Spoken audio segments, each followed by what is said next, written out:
Hi, welcome to Hardy Classics. Another classic, another day. Today we've got a lovely Triumph TR2, 1955 in what looks like to be British racing green. Car's a British car from new, right-hand drive spec, because a lot of these were left-hand drive and then converted back when they came back from the States, but this is a right-hand drive car. Spent its early life in Jersey. And then it was brought into England, so Jersey, hence the good weather.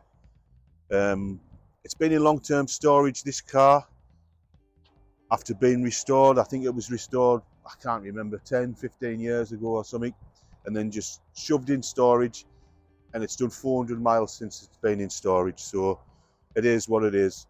I'll walk around the car and we'll have a look. I love these cars. They're excellent driving cars.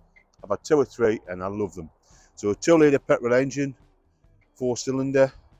Walking around the car, we'll start with the chrome work. The chrome work, really good condition, no pitting in it. A slight little bit round the frame here.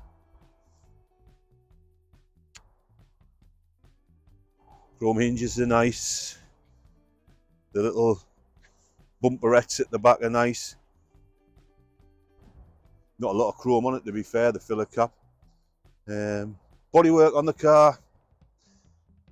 The bodywork's good, but it's not concourse. And personally speaking, if it was me, it's presentable, really presentable, but it's not perfect. It's got 1 or 2 imperfections, not rot or rust, just imperfections. It hasn't been painted to a really high standard. It doesn't let the car down because it's reflected in the price. If you bought the car, I've seen these cars with £40,000. There's plenty of wiggle room left in there to get it into a paint shop and get it repainted again. But I mean, it's perfectly acceptable the way it is. I'll just show you 1 or 2 points around the car what I'm talking about. There's a bit of sinkage. There's a bit of sinkage in the paint in places. The odd little dint. Well, these are only minor things. They don't detract from the car. There's another mark there, and another mark round. So there's 1 or 2 little marks around the car, but they're nothing. Underneath the car is really solid. It's had the body off and the chassis done at some stage, and there's photographs. There's quite a bit of history about the car, of that work going on.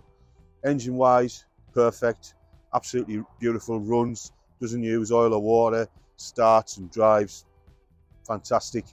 Interior, have a look, speaks for itself. It's obviously had a brand new trim in there, new hood frame by the looks of things, and in the boot we've got the cover and side screens. So it's a fully waterproof car. It's got all the waterproof gear with it. It's just a driver's car. I love driving these. I like these better than any other British sports car, the TR2 and the TR3. I love driving them. They're a driver's car and they're a really responsive little car. Another criticism I've got of the car, because I always like to be fair and honest, the tyres are actually brand new, but they're old, obviously old.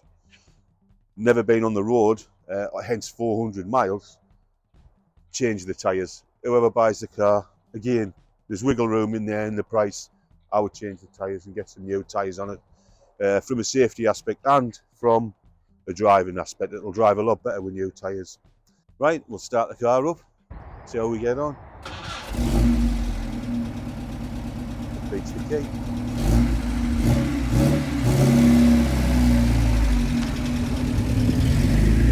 There you have it, Triumph TR2 at Hardy Classics. If you need any more information, just give us a shout, follow us on Facebook, Instagram, YouTube, or give us a phone call. Bye-bye now.